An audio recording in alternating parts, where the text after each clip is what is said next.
তৃণমূলের ছোট বড় মেজো নেতার তো মাঝে মাঝে ধমকি চমকি বা দাদাগিরি দিদিগিরি সামনে আসার এবার শিলিগুড়িতে গণেশ পুজোর বিসর্জনের সময় দেখা গেল তৃণমূল কাউন্সিলরের তার দিদিগিরির ভিডিও একেবারে ভাইরাল।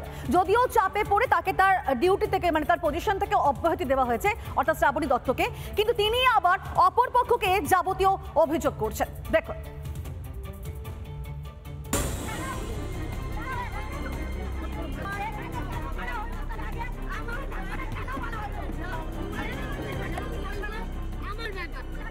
সোমবারই সামনে আসে এই ভাইরাল ভিডিও।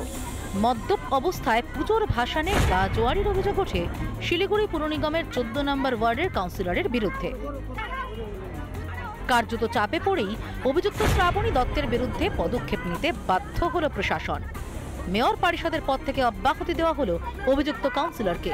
পুর নিগমের মেয়র পরিষদ থেকে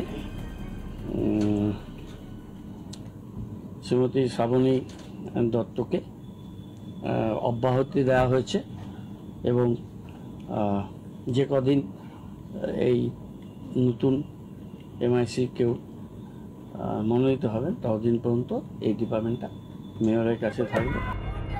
তবে তদন্ত ছাড়াই শাস্তি পেয়েছেন অভিযোগ শ্রাবণী দত্তের।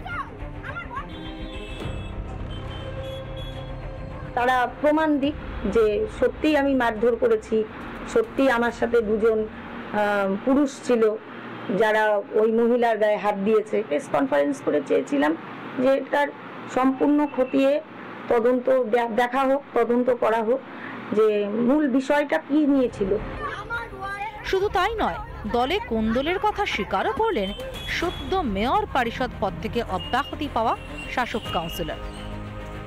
দলের অনেকগুলোই চলে, বিশেষ করে 14 নম্বর ওয়ার্ডে এটা মানে আমি প্রথম দিন থেকেই দেখে আসছি যে ভাগ আছে একটা, মানে লবি রয়েছে। লবি তো অবশ্যই রয়েছে। গোটা ঘটনায় শাসক দলকে কটাক্ষ বিরোধীদের। এমআইএসএরা নিজের মতো সিদ্ধান্ত নিচ্ছে, আর রাস্তাঘাটে যেগুলো দেখছি এটা তো কোনো একটা এমআইসির কাছে কিন্তু এটা মানা যায় না। আর তারপরে যেহেতু ইলেকশন সামনে আসছে, একটা ভাবমূর্তি ভালো রাখতে গেলে এইসব কিন্তু ঘটনাক্রম কিন্তু পুরসভা যে বর্তমান পুরো বোর্ড সে ঘটাচ্ছে। কখনো মদ্যপ হয়ে ভাসানে দিদিগিরির অভিযোগ, আবার কখনো কোন্দলে জেরবার তৃণমূল। 2026-এর আগে শাসক দলের অন্দরের অস্বস্তি ক্রমেই বাড়ছে। নির্বাচনের আগে একের পর এক ধাক্কায় ব্যাকফুটে যাচ্ছে তৃণমূল। এভাবেই কি ভোটে তরি ডুববে ঘাসফুল শিবিরের? শ্রাবণী দত্তকে বিরুদ্ধে ব্যবস্থা নিয়ে আইওয়াসের চেষ্টা করছে শিলিগুড়ি পুর নিগম। এখন দেখার বিষয় এই ঘটনার মোড় কোন দিকে গড়ায়। শিলিগুড়ি থেকে রণজিৎ বোস, রিপাবলিক বাংলা। নানা ধরনের কন্টেন্ট দেখার জন্য লাইক করুন, শেয়ার করুন আমাদের ফেসবুক পেজ, সাবস্ক্রাইব করুন আমাদের ইউটিউব চ্যানেল। পাশাপাশি অন্যান্য ব্রেকিং নিউজের জন্য অবশ্যই চোখ রাখুন রিপাবলিক বাংলায়।